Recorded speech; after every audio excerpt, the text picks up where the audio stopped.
Richard, we believe that Christians can be an influence in a secular world. That's our strapline at the Christian Institute, and that they have been throughout history. So you've mentioned one in terms of Wilberforce, or touched on Wilberforce. What would you highlight as some of the other most important areas where we can say that it was Christian thinking that shaped or perhaps reshaped the worldview of society as a whole, that had an impact outside of the church? Sure.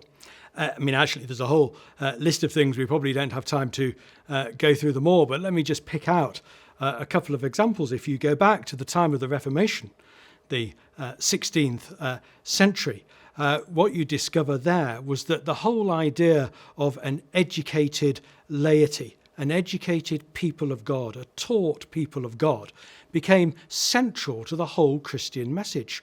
Why is that important? Because of education. And so education became a central feature in Christian thinking, in Christian teaching, and in Christian practice. And so in the hundreds of years since the Reformation, it was Christians who were primarily responsible for establishing schools. Robert Raikes, who was the editor of the Gloucester Journal, established the first Sunday schools.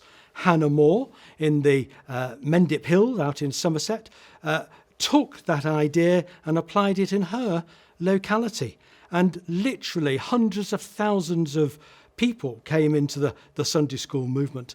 And then you move into the sort of the 19th century, and you found Lord Shaftesbury establishing what was known as the ragged schools. A very strange term, we would think, today, but their purpose was to provide Christian teaching and wider education to the children, or to poor children in London and elsewhere. And they saw no contradiction between teaching people to read and write, teaching them the Bible, and teaching them the message of salvation. Why should those things be separated? And they were volunteer schools. They were schools in which Christian men and women volunteered to be the teachers. So the people would work all day, or they would manage their homes all day, and then in the evenings they would be staffing these so-called ragged schools. They would provide meals, they would provide teaching, and they would also provide training in a trade.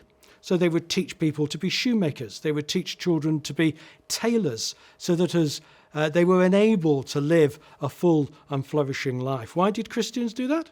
Christians did that because children are created in the image of God, and it was an example of how the Christian message could transform society. And I mentioned earlier in our discussion, Newton and Wilberforce and the slave trade. Wilberforce campaigned against the slave trade, was it for 17, 18 years, every single year introducing a resolution in Parliament. Lord Shaftesbury, 50, 60 years later, it wasn't the African slave trade, it was child chimney sweeps. And year after year after year, he introduced resolutions into Parliament. So the tenacity of these people, they never gave up. They knew that they were campaigning for God's society, if you like, and their personal conviction drove them in order to bring about these changes and these transformations, but never losing sight of the fact that they were Christian and that they were converted people.